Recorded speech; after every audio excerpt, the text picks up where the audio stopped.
is the name of our show.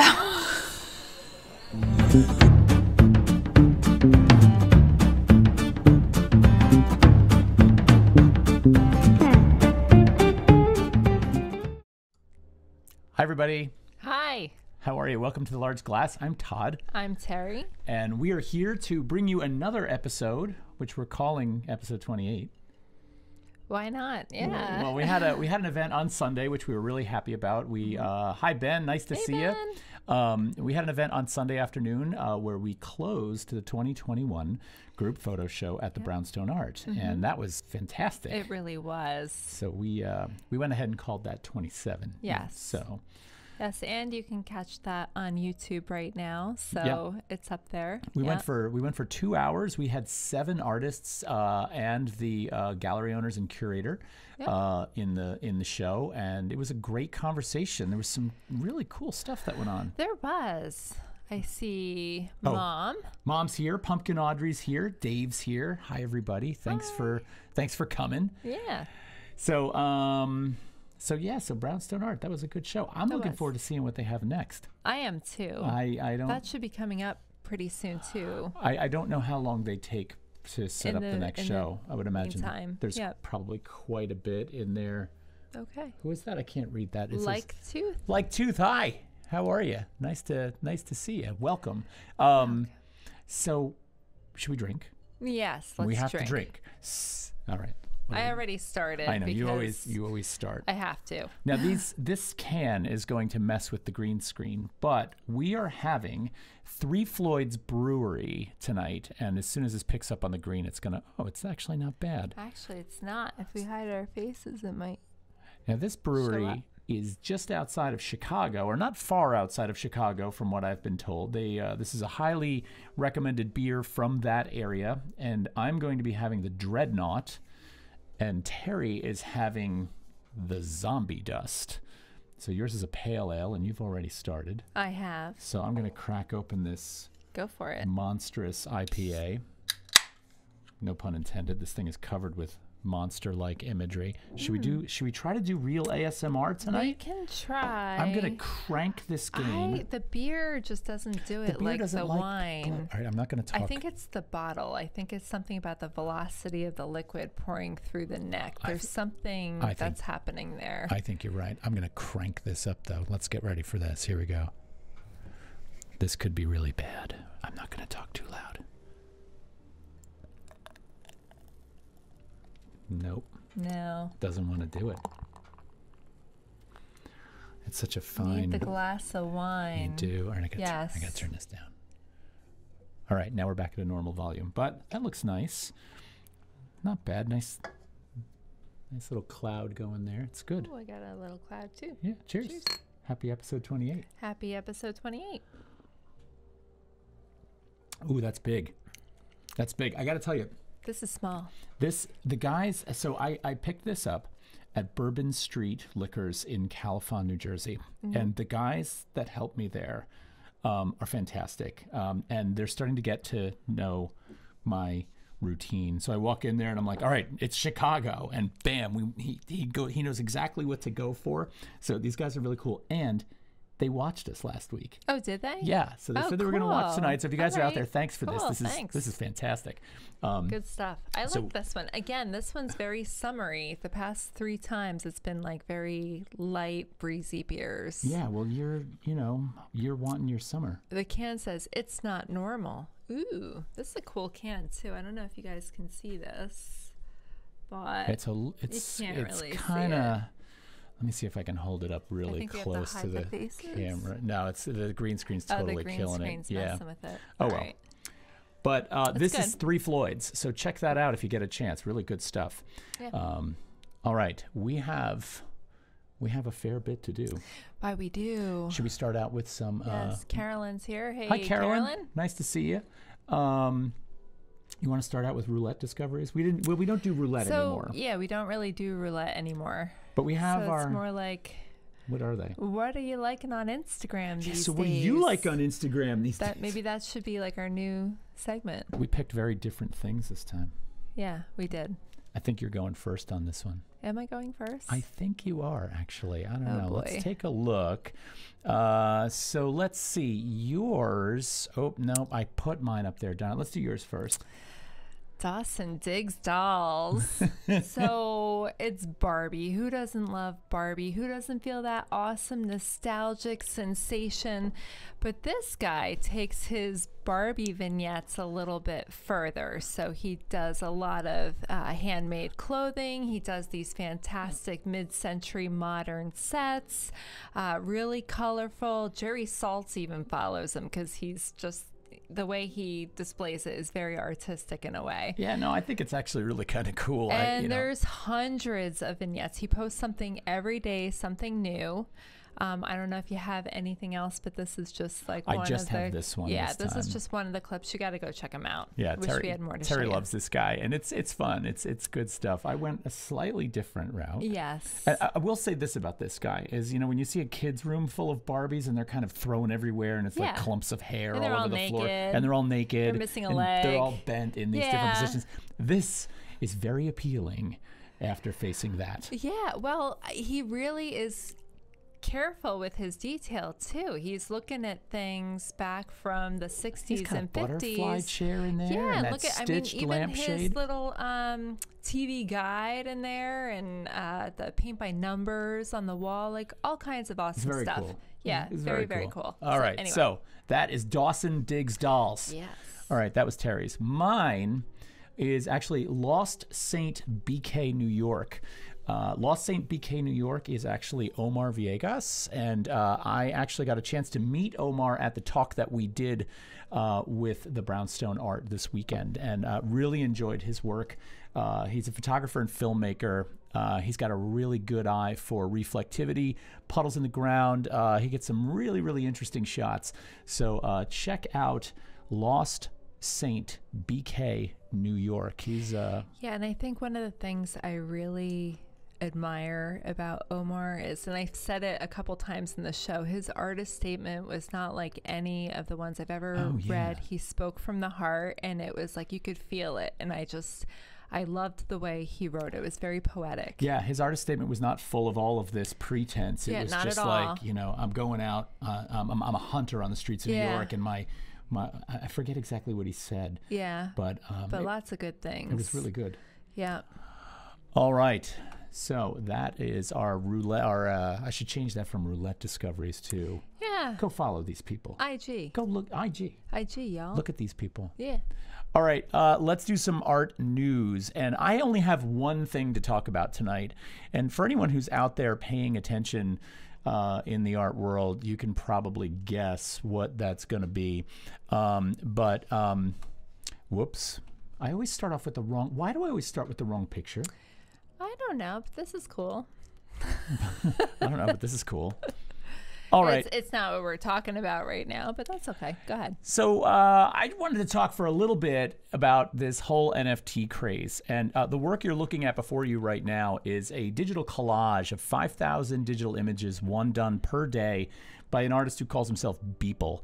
And he collaged all these images together, and then he sold this piece of work at auction. Now, the revolving question right now is, if it's a digital image and it exists on the internet, how can it sell for, are you ready, $69 million, which is absurd. I mean, that's just a mind-bending amount of money for something that is digital. Well, the answer is, and I'm not sure where my head wraps around this answer, but the answer is, oh, well, it has an NFT. And so, well, what's an NFT? Well, that's actually kind of a fun thing to actually kind of get into. Yeah. And so I'm going to get into that a little bit, just so you guys have the reference. This guy's name is Beeple.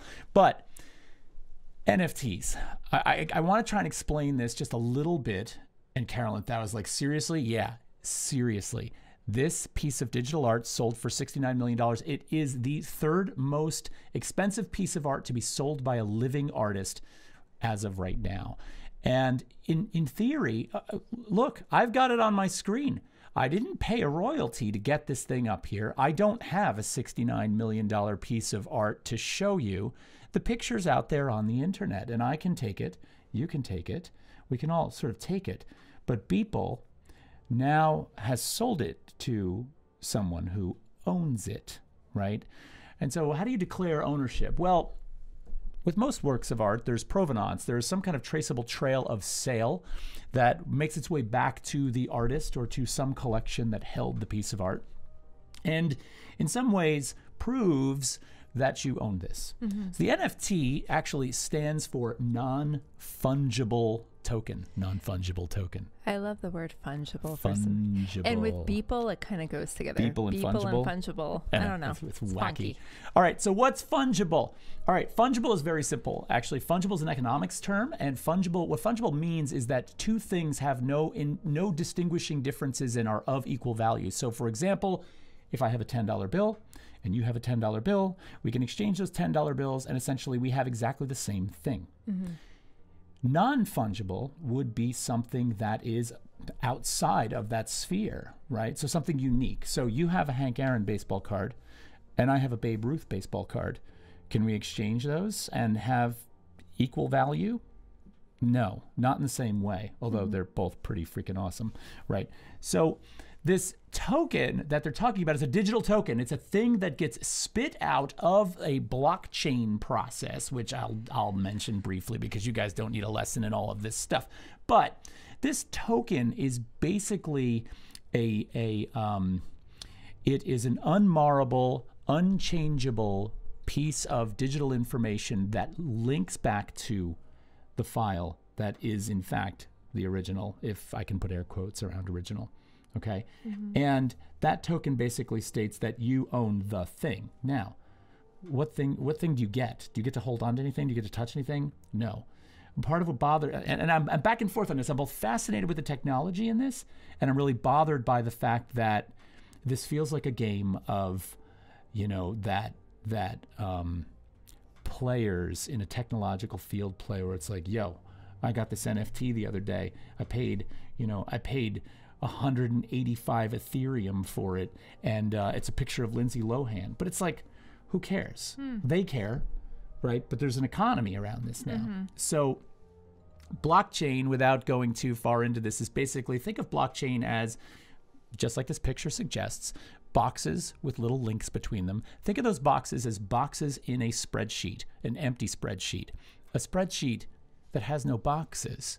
In order to get a box in the spreadsheet, a process has to take place, a very complicated process, usually one that solves some kind of problem. In the case of Bitcoin, you've probably heard the controversy around the energy that Bitcoin uses to stay afloat. Bitcoin's algorithm and Bitcoin's blockchain uses more electricity than the entire country of Argentina in a single day to keep crunching those numbers. It takes an unheard of a number of computers to actually run these algorithms. Now, as a reward for being in that system and running those algorithms, every once in a while, a Bitcoin gets spit out of that. But back to this system for a second. Each one of those blocks, when it needs to be generated, something needs to be put down, an NFT needs to be developed. It needs to say that I own this painting. Well, a little empty box gets developed by this algorithm. The algorithm goes out there into this decentralized system of computers like the internet, and they all check the answer to that problem. They're like, is this right? Yes. Send it over there. Is this right? Yes. Send it over here. Once they all validate one another, a cell in the spreadsheet is created. That cell is unchangeable and undeletable. Okay? Then they move on to the next one, and the next one, and the next one. This creates a system of links that cannot be broken. Carolyn, that was like ridiculous. I hate username 67. That's gross. Birds of yellow, crazy, frivolous, fungible funds. Oh. Yeah, see, there's some... Love that. Love that. There's some poetry in here, although I also love I hate username 67. That's gross. But here's the good and the bad, right? Ultimately, this NFT is not the work of art. It is a document that says the work of art belongs to a particular person. And that document is the unique thing. The work itself is all over the place. So, you know, it's... sounds like tulips. Oh, yeah. Right? A little bit. Well, I mean, they were so valuable. There was a time when you could buy land with tulips. Yeah. See, I always thought of this whole theory of blockchain and all of that as a way to keep track of where something has been, what went into it, how it was created, who had a hand in it, and all of that things. And you and I were talking about that earlier. So it would be neat to see that technology utilized with actual things. Not saying that this isn't cool, but like even in a painting, what went into a painting? Well, you've got the person who made the paint, and where did that element come from? You know, and each mineral in the paint has a source that you can trace to which cave it was dug out of, and which field it was harvested from. And that's kind of how medicine runs too, because they're talking about blockchain technology with tracking medicines and pharmacology to prevent fakes like knockoff medicines. Right.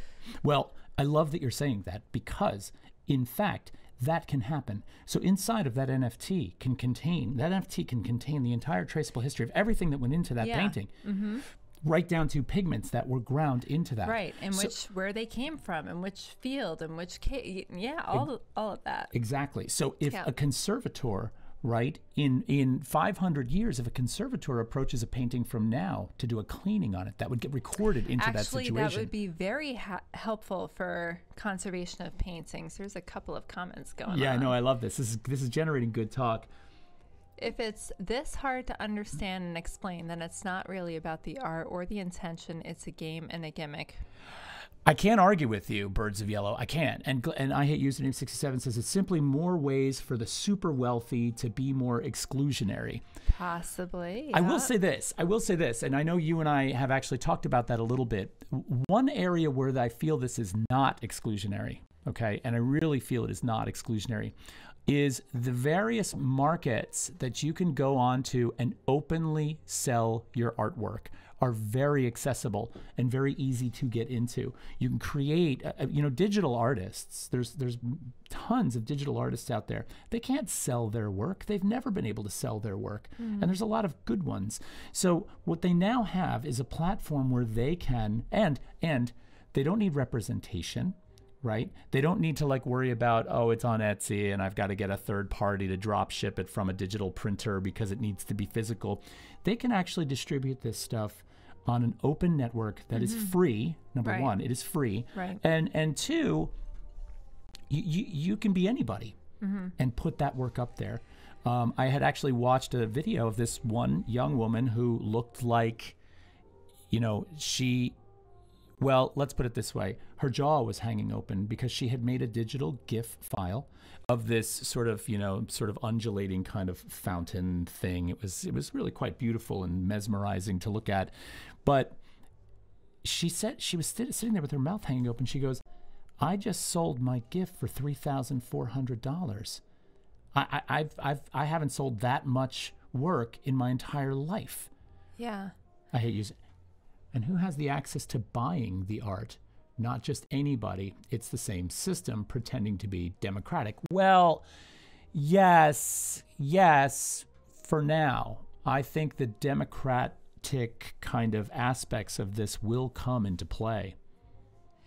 Is this intended only for digital art? No, this can actually be utilized for anything, physical painting, anything. So what can happen is an NFT can be applied to a piece of real estate if you want it to, so that it is a undeniable, provable contract that basically says this belongs to this person. So yeah, Christina, it can belong to a painting. It could be a photograph of that painting, could be the piece that is sold. Weirdly, right? A digital photo could be the painting.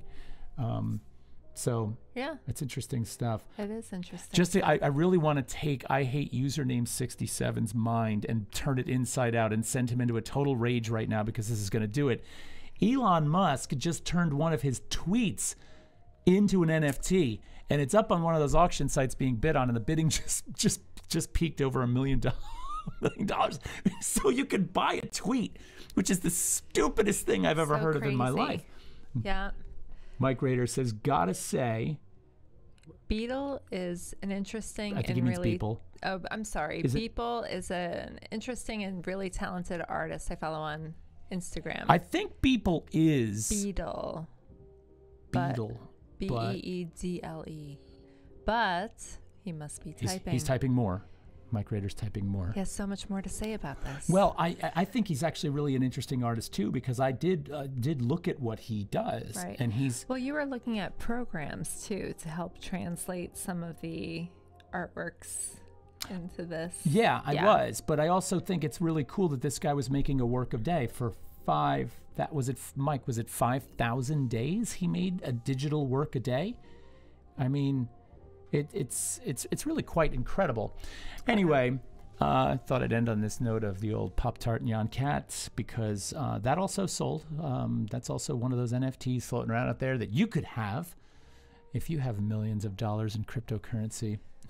It's all bananas. It is so bananas. It is so bananas. But I have to say, I feel like as a new technology emerges, I'm really interested in the potential for these things. There's also a lot of power to generate these images. You were talking about that with the blockchain, that it's not good for the environment. Correct. Well, that's just, in a lot of respects, that's just a couple of the cryptocurrencies engines that do that. Right. So what's happened in response to that is there's been a green cryptocurrency that has emerged where the algorithms that have been written and run don't require the power that Bitcoin's does. So Bitcoin's runs on what is basically an old system. Okay. It's been around since like 2014. It's 6 years old, 7 years old already. But in response to that power problem, they've written other ones that consolidate the different actions. Okay. So, and I'm not going to profess to know everything about this. I'm really interested in reading about it. But Okay. so that's that. Sweet. That's that for Yeah. tonight. Let's do some birthdays. I'm tired of Non-fungible talking non-fungible tokens. Non-fungible. I will say this: Chris Lambrix just subscribed, and that to me is a non-fungible token right there. There you go. Thanks. Thank you for you that. very much. Thanks, Mom. Yes. Yes. Should we do some birthdays? Let's do some birthdays. All right. Notable birthdays this week. I bet anything I'm going to come up on the wrong slide. Here we go. I knew it. Not that guy. Not that one. This guy. Go ahead. You want to do it, or you want me to do it this Go week? ahead. You want me to do it? Yeah. Jean-Marc Nautier. Jean-Marc Nautier's birthday was this week. I believe it was the on 17th. So it's actually coming up tomorrow. It is. That's right, because this was. Never mind. I goofed. Yes, on the 17th, Jean-Marc Nautier, who painted paintings like these. Yes. I'm actually unfamiliar with this guy. I'm unfamiliar with him too. He looks like Gainsborough a little bit. Right? I hate username 67 says, thank God that's over. Oh. Dang. I love that. Yeah. I love that. Yeah. All right. I always like a good energetic back and forth about stuff, so that's cool. Well, yeah, and it's definitely controversial. It's a very strange thing. All right, let's move on. Happy birthday, Jean-Marc. All right, so Edward Pointer. And I found a cabinet card of him. You did? Signed. Wow. Signed. That's cool. His So- birthday is coming up this weekend on the 20th. Yes, and he is also a painter of a similar type of vein to Nautier, and this I wish was bigger because it's really Yeah, he quite- was born in 1836. 1836. And I believe he was president of the Royal Academy for some time there, too. He was. Yeah. He was. I did read that. Yes. All Okay. right. So happy birthday, Edward. Moving on. I will say this. She's one of my favorite painters. Is she really? Oh my God. Yeah. Wow. I love seeing her work. So this is Agnes Martin. Agnes Martin's birthday. She was born in 1912, Canadian abstract artist who happens to share a birthday with the next person. With the next person. And you know this when we go from squares to little polka dots. Yeah. This is Yayoi Kusama. Yeah, we've gone from the really old to the really new. Yeah. I mean, she's not really new, Well, but yeah, she's not really new, but her birthday, they were both born on the 22nd of March. Yayoi was born in 1929, Japanese contemporary artist. And I think most people know it. She's famous for creating these environments, and she's famous for a lot of things that I probably don't things. want to necessarily put out there, but Okay. she's quite a personality. She's awesome. So look her up. Check out her past. Maybe we'll do a show on her sometime because she's quite a human being. I think that's it for birthdays. I think that's it. Yeah. All right. Happy birthday, everybody. So after birthdays, we have what? We want to just talk about our sub goal? Yeah, we can do We that. got a sub goal going on. We're at 15. Is that 15 or 16 subs? I can't read that. 15 Yes. subs. 15 subs. And when we get to 25 subs, we are going to be giving away The Secret Lives of Color by Kasia St. Clair. We will have a raffle on the day we hit 25 subs, so we're excited to give that one away. We both love this book, so stay tuned for that. Hopefully we will get to that, I don't know, maybe tonight, but maybe not. Yeah.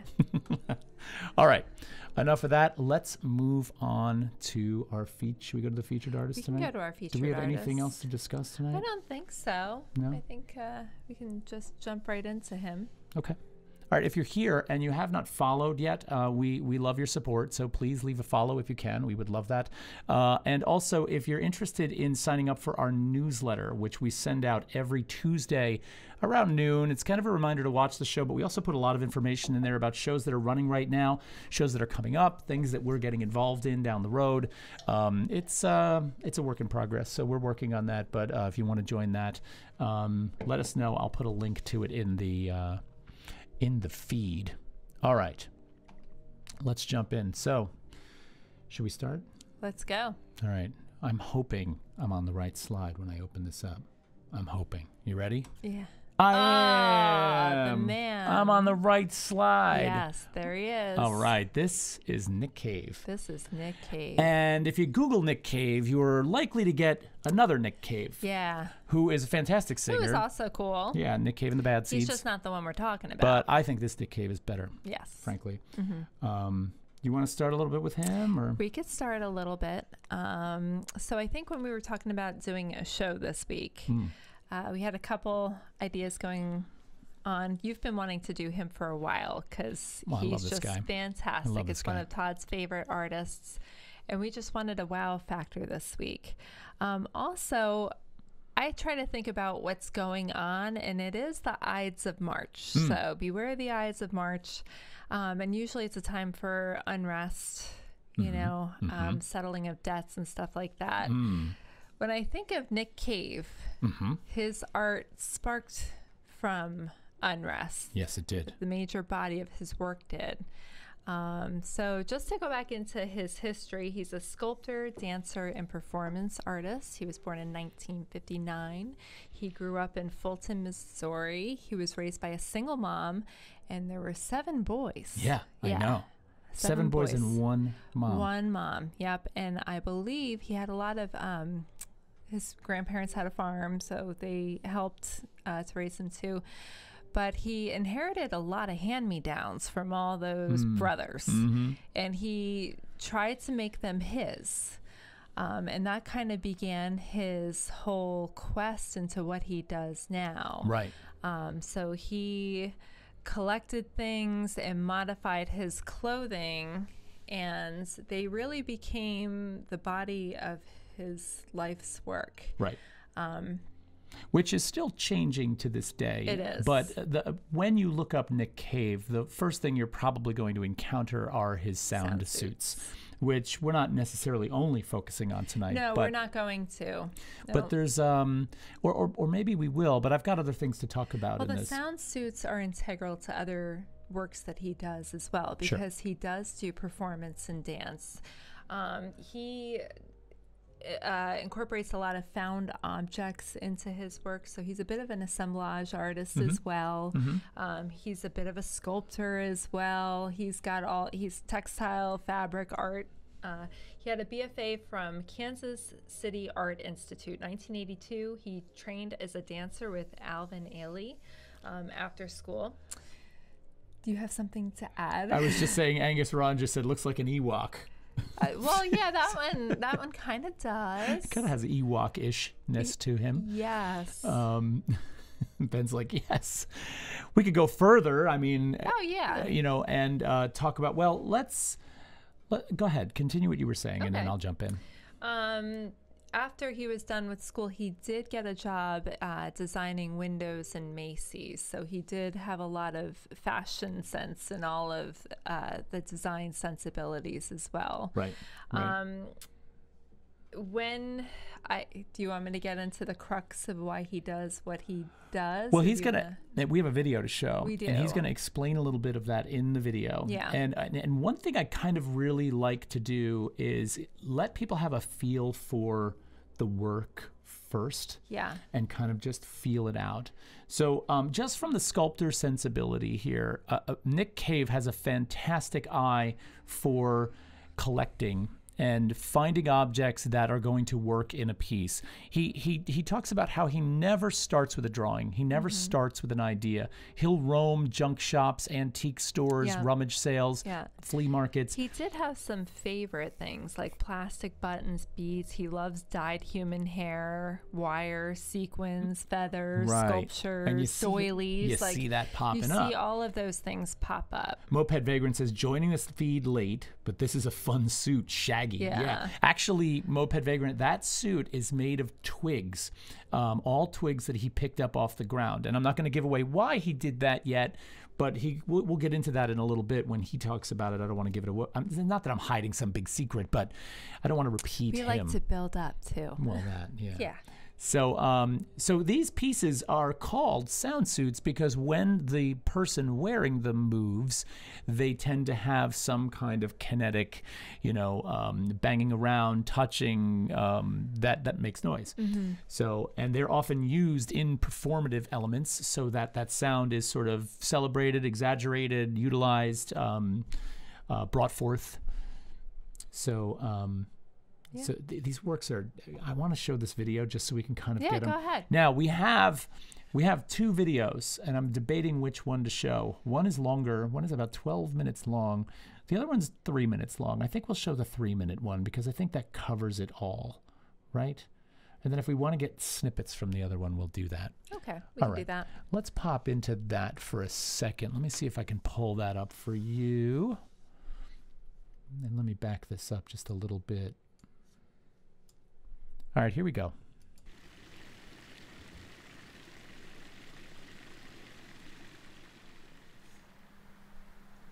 Cranbrook Academy of Art is where I did my graduate studies. It was a bit shocking, I think, at the beginning, because I was the only minority there. This is in 1988. I just considered myself another artist out there amongst my peers. And I think it was difficult because it was the first time that I was confronted with my identity as a black male. My mother told me when I was like 8 years old the complexity of what I would have to deal with. So knowing made me think I've got to build a thick skin. I've got to be able to operate in a world that could work against me as opposed to for me. What do I do with that? I have been racially profiled. I'm walking home with my portfolio from teaching. I am surrounded by undercover cops saying lie down on the floor because the convenience store was robbed down the street. That has been my reality. Get it together up here. Psychologically, I have to really get it together. And I just have to get quiet to put it in perspective and to sort of not sort of lash out in rage. And if I do, lashing out for me is creating this. All of that becomes the impulse to create.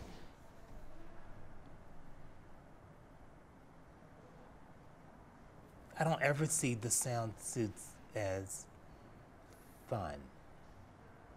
They really are coming from a very dark place. The sound suits hide gender, race, class, and they force you to look at the work without judgment. You know, we tend to want to categorize everything. We tend to want to find its place. How do we sort of be one-on-one with something that is unfamiliar?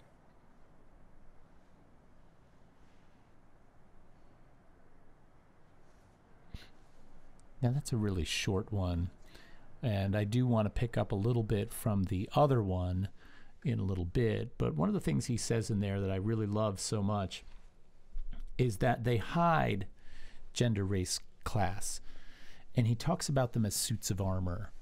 And I mean, first and foremost, he says he wants you to see the work without judgment, which is one of the reasons why I was like, let's hold back before we talk about why they were created. He talks about how in 1994, after the Rodney King incident, he was feeling, you know, really challenged for what his place was in the world, and how he was in the park walking, thinking about this incident, and he saw a twig on the ground, and he felt like, in a sense, discarded, like that twig had been discarded. And he picked that twig up, and then he picked up another one and another one, and he found value in that discarded thing.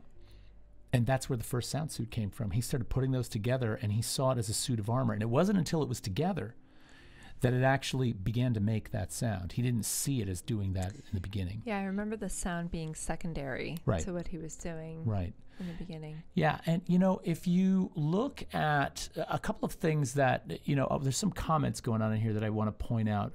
So Christina says, oh my God, these are so gorgeous. They're full of life. They totally are. He does say that he never looks at them that way at first. Yes, in the beginning he says that they're not. That they come from a dark place. They come from a dark place. But they also have this incredible outward exuberance. They do, and they are used in very joyful celebrations too. Right. So he does take this, you know, that's kind of a statement on his art. He takes it from a very dark spot and he brings it to life. Right. And he incorporates it in a lot of projects too. Yeah, I'm thinking about how when he talks about it coming from a dark place, if you look at the mask festivals in Western Africa that exist, it's called Festima, and it's really quite an interesting thing. I have some photos I could throw in and just show you really quickly. I think I have one here. So this Festima festival that takes place is really quite interesting, and actually you can see a lot of this in Nickcave's work. But in Festima, you've got several tribes from different cultures coming together in it's Burkina Faso. Burkina Faso, thank you, is the country. They come together in Burkina Faso for this festival, and what I've read about this is when the dancer puts on the costume, first of all, only the dancer can put on the costume. No one else is allowed to touch it, especially the headpiece. That's almost religious in a way. Oh, it totally is. Like a vestment. Well, because when you put the headpiece on, you then have the power to be channeled by the gods. Oh. And the gods speak to you through dance. Oh. So when you watch these men dancing, there is usually a second person that is around them, and he almost looks like he's, you know, like a bullfighter. He almost looks like he's like running around him, trying to like assess what's going on. It's hard to tell what he's up to. What he's doing is he is interpreting the movements, because apparently the wearer of the mask is overtaken by the sensation with these gods and is unable to know what it was he did. Interesting. And so there's this exchange between the two. And so you really, I mean, the costumes that are present in this festival are absolutely fantastic. And the movement of the materials as these dancers move around is absolutely fabulous. I'm going to actually, I'm short on these. I should get one and pull it up. But they're really quite beautiful. They are. And the green in this is getting attacked by the green screen. So my apologies on that. That one's not working well. Yeah, it's interesting though with the twigs that you're talking about as well, because one of the things that came to mind is military in ghillie suits, because that is a whole another very different side of it. A very different side, but it's a way to camouflage yourself for a fight in a way. And in a way, I mean, that was his protest. It wasn't violent or confrontational, but that was the first thing I thought of when I saw that. Absolutely, and I thought that too. I actually did a project like this with my students for quite a while, where we looked at Nickcave sound suit, we looked at Festima, and we would then try to take on this kind of idea. And one student once used an actual ghillie suit as the basis, but he built it up to be close to 8 feet tall. It was really quite amazing. Yep. I'm trying to pull something up here so that we can see. I'm going to pop back to this screen. Carolyn Thou says, what a great thought, Terry. Yeah, no, I think the ghillie suit is a perfect reference, actually. Let's pop back for a second over to here, because this will give you an idea of some of these in motion, I think. These are the Nickcave sound suits.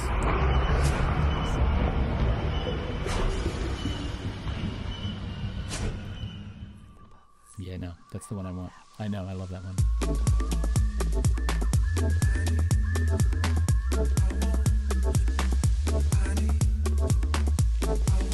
Here's where we get busted for DMCA.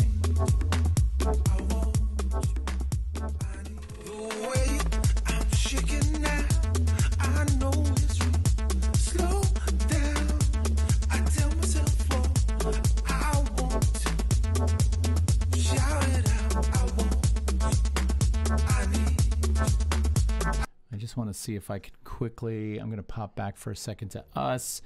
There's one where one of these suits is being worn by somebody on a pogo stick, and it is just the most beautiful. The energy. Oh my God. Energy. There's so much going As on with it. Drops Vibration. and springs right back up. Fantastic. Yeah, it's fantastic. Can you read? There it is. Yep, I see it. Can you read Angus Ron's comment right there? Yes, Angus Ron, these are so powerful. I can so relate. Growing up Asian, I spent most of my life trying to build a suit of armor for myself. Ah, yeah. And you know, the other thing about that and is, so I watch these people dancing in these suits. You know, I see, you know, the inability to identify identity. And then I see the dance. Yes. Right? And there's such a freeness to the dance that it makes me think that that suit somehow enables the wearer to really be who they really are. Well, they actually, in one of the documentaries I watched, they interviewed a couple of the dancers, and they were college kids.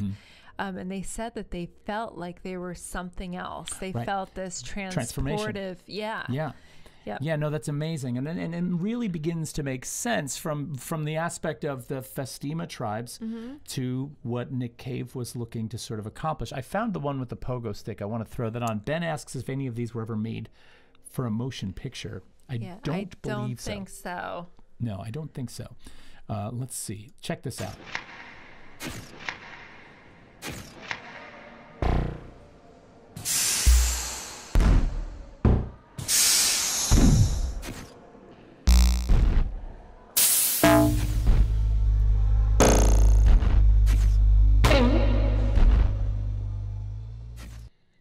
That one to me is just so perfect. Yeah. I love that. So let's go back to some of our images real quick, because we've got some other cool, we've got some other really great pieces to show here. So he talks a lot about, jellyfish, yeah. He talks a lot about his... Finally tonight, an artist who takes the sights and... Shush, Judy. Shush, YouTube. Be quiet. He talks a lot about his collecting mentality and how he comes to making the pieces, which I really want to talk a little bit about. I really resonate with that. He talks about, and I mentioned this in an earlier episode a while back. We were talking about materials. I think it was on the Material World episode. Possibly. And I brought up Nickcave. I brought up how he mentions in one of the videos where he's being interviewed this idea of he's in a flea market and he finds that box of buttons and he sifts his hand in through those buttons and lets them fall through his fingers. And at that moment, he does not have an idea of what that piece might wind up looking like. But then as he comes back to the studio and he begins to experiment with the materials, and that there's he gets into that making zone, and for hours he will test connections. He will test the relationships between the materials, how they sit on this piece of fabric or how they join together. And the real making there comes from this connection to the physical material world, just like when he picked up that first twig, which I so get that. I so get that there's no drawing beforehand. It is just the physical connection to the world that makes this happen. And that somehow makes sense with the pieces themselves. Yeah. The sound is amazing on headphones. Yeah, I know. I caught that earlier when I was looking for this. I found that one. Amazing how they take on a completely different meaning after listening to his story. I know. Yes. Right. Very much so. And it's kind of like there's two levels to this, right? There's a celebratory level to this that feels parade-like, that feels like there's carnival. Carnival. Yep. Like a celebration. Yep. There is there's something fun, right? But then he begins to talk about where they come from, and now all of a sudden, now we're digging down into the personal, you know, and what's going on here. Yeah. So I will say, when he brings it to the community, and you know, people do know the backstory of where they come from, but I don't know if you saw the one documentary, I believe it's called As Is. And he goes to the town of Shreveport, Louisiana. This was 5 years ago, and the whole town participated in this. There's like 500 performance. people. Yes, and he started with. He had several groups of people. He had disabled. He had homeless. He had HIV/AIDS. He went to different organizations, and he involved them in the bead making for the sound suits that he was going to be making. And then he went to the local choir to have them do the music, and the local dancers to have them do the dance. And then he had beadathons that involved the whole community. And then he had lighting technicians and local musicians incorporated into this thing. It was really a fascinating documentary, and he just transformed the whole town into this process and show and installation, and it was really fantastic. Well, that inclusiveness is, I think, you know, functions on a number of levels. I mean, I think the best one is that, you know, he sort of understands the reach of his art and what he can accomplish with his art. The second one is that, you know, I think he understands what it means to put this suit on and to feel that transformation. And I think as he's, you know, including people that probably need that suit of armor, he's giving them a chance to see what it means to make that transformation. Right. And that's beautiful. I was trying to find another video that sort of had the one you were talking about in it, but actually, if you did it, it's Heard New York. If you pulled it up on YouTube, is it by any chance? I don't think that, because that one takes place in Grand Central Station, and I don't see that one on this one. Okay. There is one thing in here that I wanted to pull up in this video where he's showing some of the process. He's talking about, you know, going out there and getting some of the materials. Oh no, that's not the one. Hold on. It's in this one. It's here somewhere. Hold on a second. I'll find it. Please hold. There it is. Ooh. It's a little bit of him shopping. And he's looking around and picking up materials and talking about the process of making, which I really quite enjoy. Let me pull that up. I'm going to have to resize this. So this is going to get a little tricky for a second, but just bear with me. I'll make it work. Let's see. There he is. There we go. Let's pop this on for a second. 3 full-time assistants.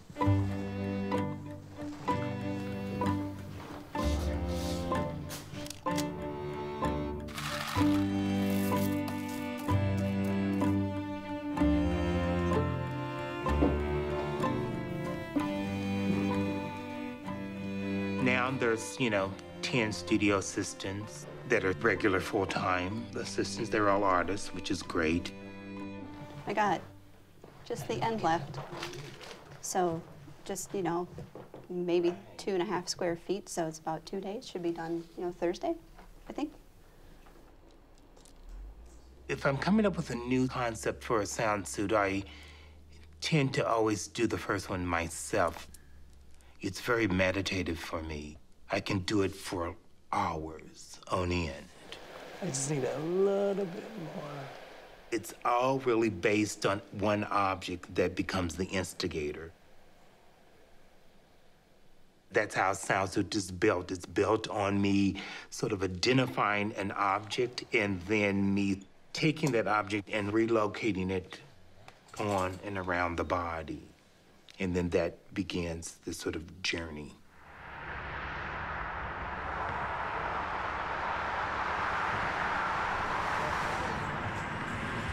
Metal flowers. A lot of metal flowers.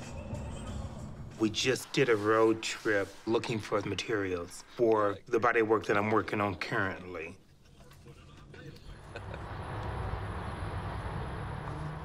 Let's go back here. Look at all the silver. I need to start collecting that.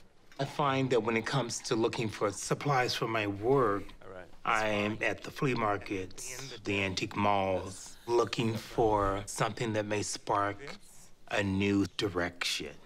There's a lot of ducks. No ducks. No ducks. I don't have a list ever. I may not know how I'm going to use it right at the moment, but it all eventually sort of comes back around and enters the work at some point. I'm finding that I'm building work as we're antiquing right on the spot. I may build an entire piece because I will find X here, and then I'll say, okay, I need to find this to go with X.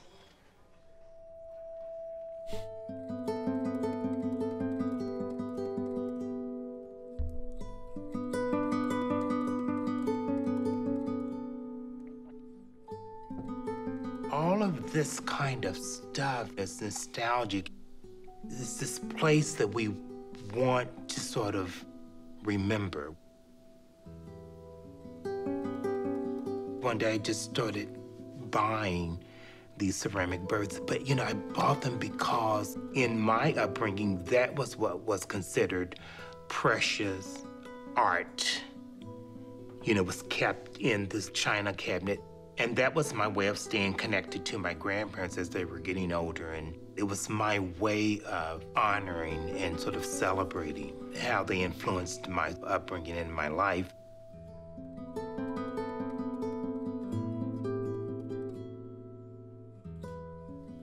So part of the work is really about the sense of honor in this celebratory kind of way that the sound suits are fantastic. Fantastical.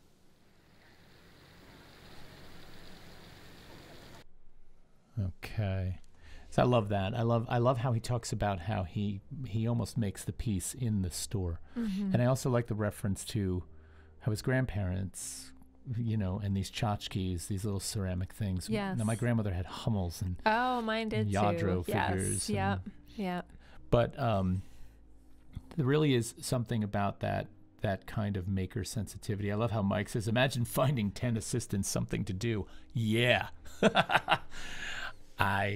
Don't think I could do it. Yeah. So, one thing that Nickcave has done, and, there's a lot of really new, interesting work that he's putting out now. And I know we focused a lot on the sound suits tonight. Mm-hmm. There's an entire second show we can do on some of the newer work that he's doing. Yeah, it's endless. If you start researching him online, you're going to find a lot of other projects we didn't talk about tonight. Yeah, there's a piece that he did at, I'm pretty sure it was Mass MoCA, and I'm trying to remember the name of it, and it was really, really quite interesting. I'm going to pull it up now. I'm going to pull up an installation shot of it now and try and show it to you.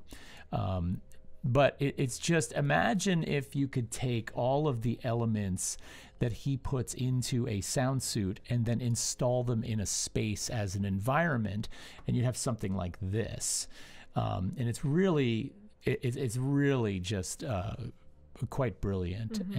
And the way the light and reflectivity and the way things move through the room, and it's really quite an interesting space. And so now all of a sudden the space becomes that sort of shield, that space. But he's also sort of turned the volume up on some of his intention as well.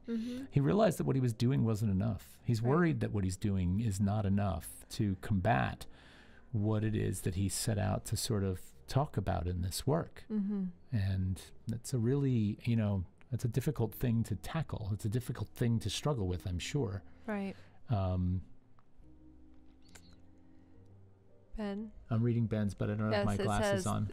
Ben says, this is child's play to him. He can create these suits with ease. I would be trying to come up with something to the end of time. Well, yeah, but see, that's the thing, Ben. And this is one of the things that I love to talk about, is that he doesn't come up with them before the fact and say, I am now going to build a suit that is made out of X. What he does is he all of a sudden encounters a material because he's constantly connecting himself to the materials. And then these pieces are born out of that connection to the material. They just sort of come forth on some level, which I'm just trying to see if I have any more of these in here. I've got a couple more in here. Now there's over 500 sound suits. So, and he's created them for different projects. One that I started talking about, and I wish we had a video for, is the Heard New York project. You really want me to pull that up, don't you? Heard is spelled H-E-A-R-D. Yes. Well, it was done a couple years ago.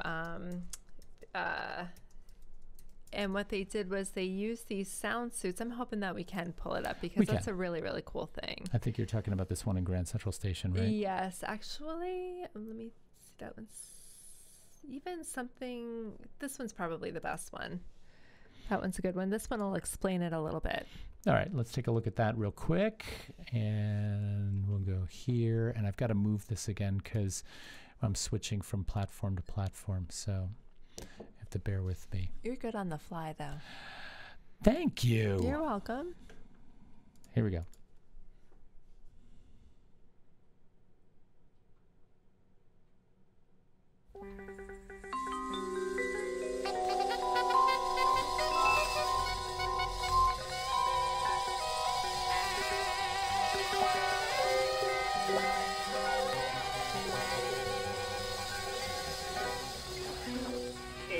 So what we're going to do right now is we're going to have you all move to one side of the room, and we're going to select the front end of the horse. So don't be disappointed if you're at the back. You know, Grand Central has always been, for me, the sort of place where, it's transitional. It's almost like a weaving being built. People are passing through, interfacing with each other.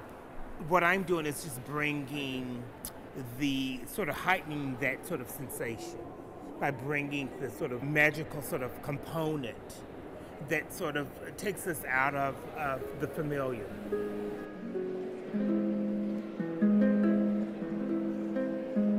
This year, we're celebrating 100 years of Grand Central, and Creative Time approached us with Nickcave's Heard what could be a better event than to bring Pegasus off of the ceiling into this historic building to engage the public so that the public will have a memory that will stay with them forever.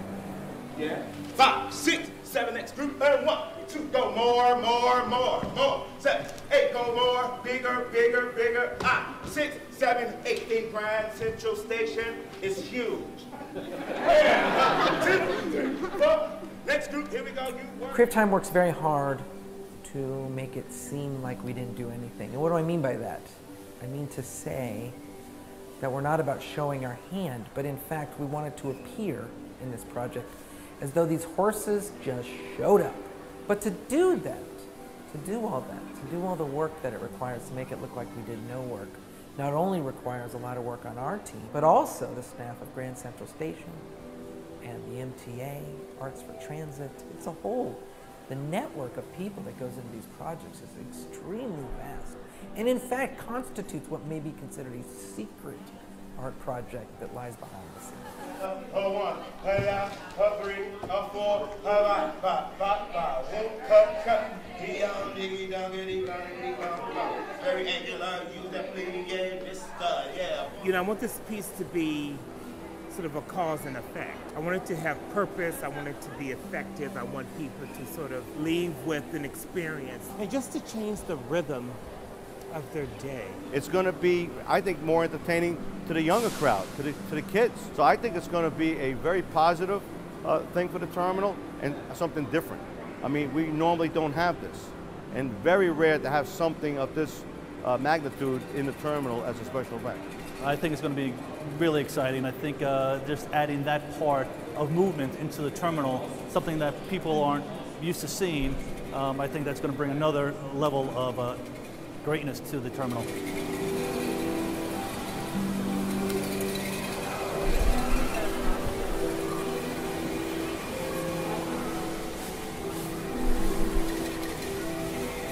This is my incubator. The public they're my critics. They'll make you or break you. This is the reality, and I'm drawn to that sort of fear. I'm willing to sort of take that leap of faith.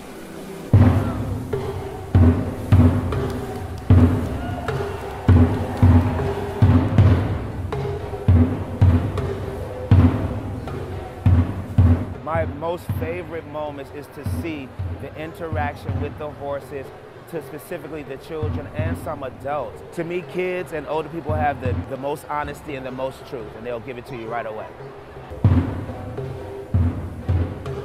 When I saw how coordinated they were as one unit, I found that amazing. Because usually it's like a Three Stooges or a Little Rascal where they're going away from each other. The legs are going this way and the horse is going that way. They were actually walking like a horse. It was amazing.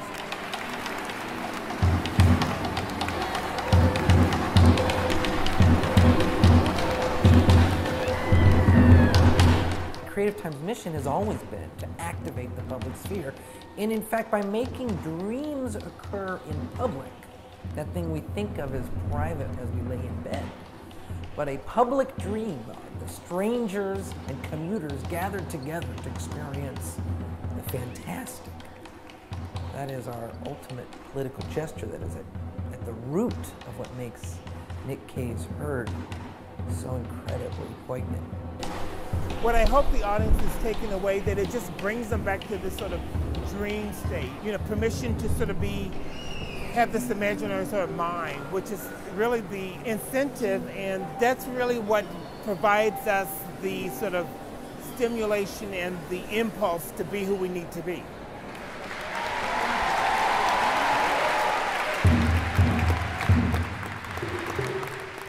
So good. So good. So good. Yeah. And I Hate Username 67 said he got to see this. Yes, I'm very jealous. I was looking for you in the crowd, actually. And then we've got Christina says, this is extraordinary. Absolutely love this. Angus Ron, this is amazing. Pumpkinology. Yeah, I know. It's like, I like how that one, the curator from, the one curator who was speaking talked about the notion of the public dream. Mm-hmm. That's a fantastic reference. Yeah. There were a lot of things tied up into that because they were talking about the presence of horses back when the station was first built. Right. And then the other thing with the costumes is on downtime when they weren't using them to perform, they left them out as sculptures so that people could walk around and interact with them. So you have them functioning on a different level. Right. And right. All of a sudden they go dormant and they become another thing. And then they become another thing. Yeah. So it's really awesome. Really so good. There was one other thing I wanted to say about this, and it sort of left me momentarily. You'll think about it at 1 a.m. I'm going to wake up in the middle of the night Wait, and be like, I got it. It's funny. We do this thing where, we'll watch a little, we used to watch the entire episode after we did the show, and we still do that. But then the next morning I'll get up and Terry's up at like 4, and I'll get up and she's watching it again, and then she watches it again, and she's learning from it. And I think there's something, we could talk about that all night long, but I can't do that. I hear you listening to me talking, and I'm just like, ah.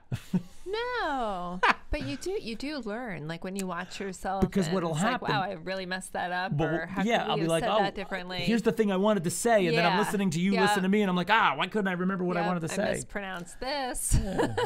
Well, but it is what it is. So yeah. So I think Cave is really awesome, and I think looking into him is really something special. I really think you should check out his work. If you can ever see this stuff live, do it. It's really fantastic. Yeah, and I think he's gonna be a reoccurring theme. I think we're gonna see him again. Mike says for a long time, Grand Central was the communications / travel nexus of the country. This lends great. This under lends or great even over current. Right. What do you think? This is Grand Central Station. I think that that's a really good point. That is a good point. I think seeing, okay, so I have a really interesting video that I would sort of compare to this that sort of does the opposite of that in a weird sort of way. And I'm pulling this reference out of thin air. I don't know if I'm going to get this right. But if I'm not mistaken, Andrew Bell, the famous violinist, who is for people who listen to classical music, he is one of the quintessential, most talented violinists on earth. He walked into Grand Central Station with his violin, put his case out on the floor as if he were just, another busker, and started playing violin. And you watched people walk right by him. You watched people, just sort of, and he was playing brilliantly. Yet somehow it got lost in that space. Now, this, of course, probably goes to the various ways in which we do communicate, and maybe I love that this way that Nickcave chooses to communicate through brings hordes of people and speaks to them and resonates with them. And that's not to discount Andrew Bell's violin playing, because I find that to be also really powerful and touching. But it's funny how that, what you're talking about with that being a network or a hub for that kind of communication. Sorry, typing will. Yeah, I can't read. Maybe we're both having trouble right now. Typing without glasses. I'm reading without glasses, so I'm basically a mess. Christina Ray Mack remembers the same story with that violinist. Yeah. It was really kind of a bummer. Yeah. But then Cave and having this is a whole different story. Yeah. So, and then there was also that flash mob performance troupe that did that thing where everybody froze in place in there. I'm trying to remember the name of that group. It'll come to me. Someone's going to type it in the chat because someone's going to remember the name of that group. It was called something Anywhere. Improv Anywhere. Improv Anywhere was a group of people that did these improvisational performances, and they did one in Grand Central where everyone just froze, like in mid-step, looking at their phone, reading a paper, whatever the case may be. And that had, it's funny to see the different effects and how that space sort of feels that, because there's constant movement in there. So, Mike, I don't know if I'm touching on what you're thinking about there, but that's kind of what I begin to think about when you mention those things. All right, everybody. Yeah. This was Nickcave. Nickcave. And we have an awesome show planned for next Tuesday night. Not that this wasn't good. No, this was awesome. But next week will be... And we're not going to tell you who. Super cool. But I will say this. You did like it when we had an artist in the studio, a live visit. And next week, we're doing that again.